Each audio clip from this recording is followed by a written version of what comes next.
آج ایک آج ایک کلپ یوٹیوب پہ چل رہا تھا جس میں مختلف مکاتب فکر کے علماء کرام اس بات پر اپنی اپنی رائے کا اظہار کر رہے تھے کہ اگر بیوی فوت ہو جاتی ہے تو کیا شوہر اس کو غسل دے سکتا ہے، اس کو ہاتھ لگا سکتا ہے اور اس کو قبر میں اتار سکتا ہے یا نہیں اتار سکتا۔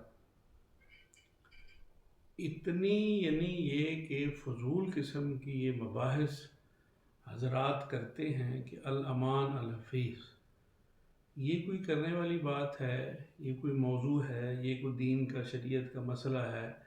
یہ کوئی فرض و واجب ہے یا حلال و حرام کا معاملہ ہے؟ کچھ بھی نہیں ہے۔ بس ان حضرات کا جو معاملہ ہے کہ بال کی کھال اتارنی ہے اور بس اپنا موقف لے کے پھرنا ہے۔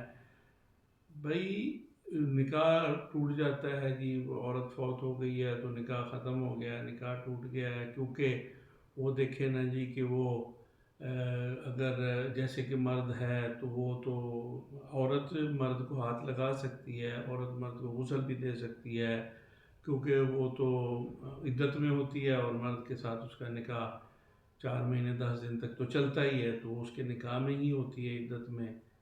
اور مرد چونکہ عدت کا مرد وہ نہیں ہوتا، اور مرد جو ہے وہ جب بھی چاہے، اور اگر اس کی 4 شادیاں ہیں اور اس نے ایک مر گئی ہے تو اس کی وہ چھوڑ دے گا تو وہ ختم ہو جائے گی، تو پھر وہ اگلی کرے گا تو پہلے اس کو چھوڑے گا، تو یہ کرے گا تو وہ کرے گا۔ ایسی عجیب و غریب قسم کی بال کی کھال اتارنے، ان مباحث نے، ان فضول ان لغو قسم کی باتوں نے لوگوں کو مشکلات میں ڈالنے کے لیے ان حضرات نے سامان پیدا کیا ہے۔ بھائی یہ جو عورت مرد کے ساتھ 10 سال 20 سال 50 سال 30 سال جتنا بھی عرصہ میاں بیوی کی حیثیت سے رہے ہیں، اور اس حیثیت میں مرد سے زیادہ اس کے سے کون اسے جسم سے واقف ہو سکتا ہے؟ کوئی بھی نہیں ہو سکتا۔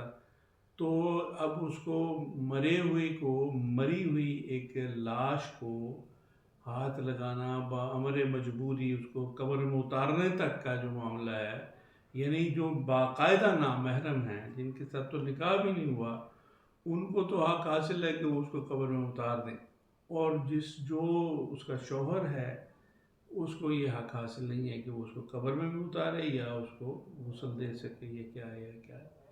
اس حد تک یہ کوئی، یعنی ان حضرات کا، ہمارے علماء کرام نے یہ اس حد تک دین کے اندر اس طرح کی فضول قسم کی بحثیں پیدا کر کے اور لوگوں کو مشکلات میں ڈال دیا ہے، اور لوگ اب اس پہ ہر بندہ پھر آگے اپنی اپنی رائے رکھتا ہے، اس کے بارے میں اپنے خیالات کا اظہار کرتا ہے، اپنی رائے دیتا ہے۔ ہاں جی واقعی یہ نکتہ تو آپ نے عجیب اٹھایا ہے کہ نکتے ہیں، یہ نکتے ہیں، یہ کس چیز کے نکتے ہیں؟ یہ کوئی نکتہ بازی نہیں ہے۔ یہ نکتہ بازیاں جو ہیں نا، ان نکتہ بازیوں نے ہی عوام کو مشکلات میں ڈالنے کے لیے کوشش کر رہے ہیں، جبکہ دین آسان ہے۔